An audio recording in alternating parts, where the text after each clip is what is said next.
लैला राजघराने से संबंध रखती थी, वो बहुत सुंदर थी। मजनू ने जब पहली बार उसे देखा तो वो उससे प्यार करने लगा। वो उसकी खूबसूरती पर मरता था। एक दिन वो उससे मिलने उसके महल पहुंचा। वहां जाकर वो उसके कमरे में गया और अपने जेब से पायल निकलकर उसके खूबसूरत पैरों में पहना दी। उसके बाद उसने उन पैरों को अपने होठों से चूमा। जब वो दूसरी पायल पहनाने लगा तो लैला ने करवट बदल ली। फिर मजनू ने दूसरी पायल नहीं पहने और उसे निशानी समझकर अपने पास रख ली। जब सवेरे राजकुमारी लैला उठी तो उसने अपने पैरों में उस पायल को देखा। वो हैरान रह गई। अगले दिन मजनू फिर राजमहल गया और सीधे लैला के कमरे में पहुंच गया। वहां जाकर उसने लैला के गालों को छुआ और फिर वो उसके कदमों में आ गया। तब उसने अपने जेब से दूसरी पायल निकलकर उसे पहना दी। जब उसके पैरों को चूमने लगा तो लैला ने करवट बदल ली और मजनू ने देखा कि लैला के पैर में पायल नहीं थी। उसने कहा कि हम तो अपना दिल भी तेरे कदमों में रख गए और तूने उसे ठोकर मर दी। तभी लैला जाग गई और मजनू को पकड़ लिया। फिर उससे उसके बारे में पूछा। उनकी बातचीत कुछ इस प्रकार थी। लैला, तुम कौन हो? मजनू, आपका सेवक। लैला, योजक चिन्ह। तुम रहते कहाँ हो? मजनू, आपके चरणों में। लैला, तुम काम क्या करते हो?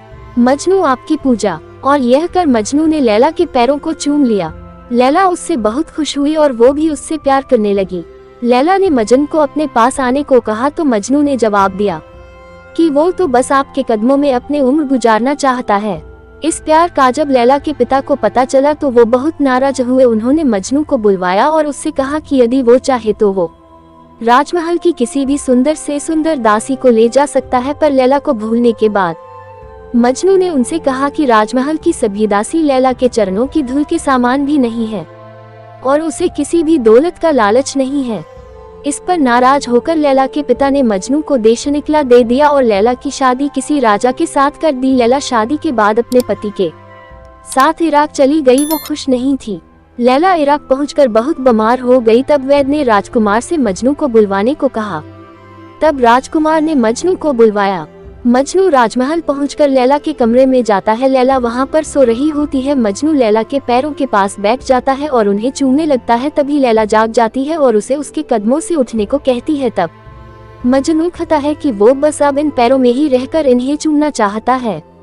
तब लैला के बार बार कहने पर मजनू उससे गले मिलता है। तभी वहां पर राजकुमार पहुंच जाता है और वो मजनू को लैला के चरणों में देखकर अचंभे में पड़ जाते हैं और वो उन दोनों को आजाद कर देते हैं। जब लैला और मजनू दोनों वहां से चले आते हैं तो रेगिस्तान में उन पर हमला होता है और लैला वहीं पर मर जाती है। मजनू भी उसके गम में मरने लगता है तो उसे लैला को दिया हुआ वचन याद आता है कि वो उसके कदमों में ही मरेगा। तब वो उसके पैरों के पास जाकर उन्हें चूमता हुआ मर जाता है।